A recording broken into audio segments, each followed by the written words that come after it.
আচ্ছা, লিট্টিতে কি একমাত্র শুধু বিহারিদেরই অধিকার আছে? যদি না থাকে তাহলে চলো আজকের সেই লিট্টির রেসিপিটাই আমি তৈরি করে দেখাই।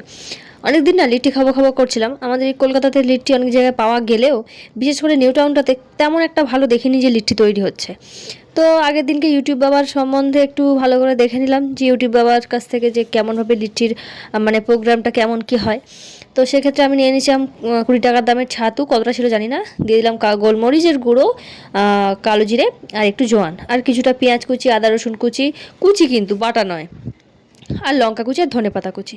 এগুলো দিয়ে ভালো করে একটু ম্যারিনেট করে নেবো। এই লিট্টির সব থেকে মেন ইনগ্রেডিয়েন্ট হচ্ছে আচার, জানেন তো? আচার না হলে কখনোই লিট্টি ভালো হবে না।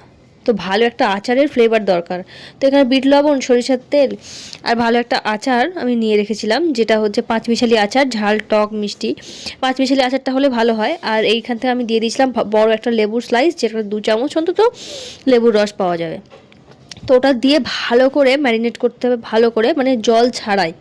যদি তোমাদের জল লাগে, খুব বেশি যদি ছাতু হয় তাহলে একটু জল দেবে, যেন এরকম মুঠোতে নিলে বেশ একটা মুঠ পাকিয়ে যাবে এরকম। হ্যাঁ, ঠিক এরকম যতক্ষণ না হবে ততক্ষণ পর্যন্ত মাখিয়ে যেতে হবে। আর একটু গালে দিয়ে টেস্ট করে দেখবে শুকনো ছাতুটা যাতে নুন ঝাল ঠিক আছে কিনা।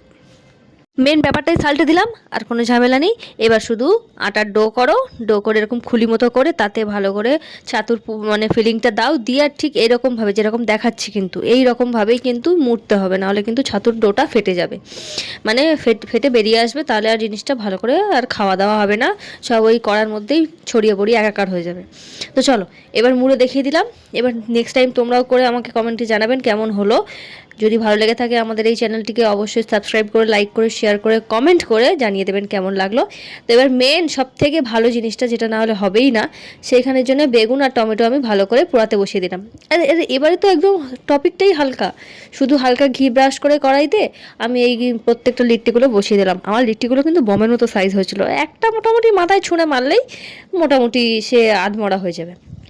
লিট্টি ছোটো ছোটো হয়, কিন্তু আমি প্রথমবার যেহেতু করছি তাই জন্য একটু বড়ো হয়ে গেছিলো।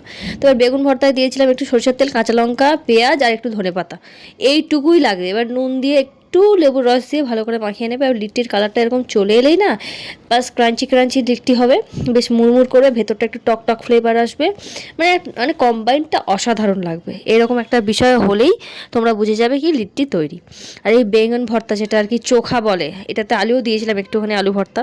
তো এই যে ভিতরটা দেখো স্টাফিংটা কি ভালো হয়েছে। এই যে আর একজনকেও ডেকে নিয়েছিলাম, আমার রিভিউ দাতা যে রিভিউ দেবে, দেখো রিভিউটা কত সুন্দর। তো আজকের মতো এইটুকুই, টাটা।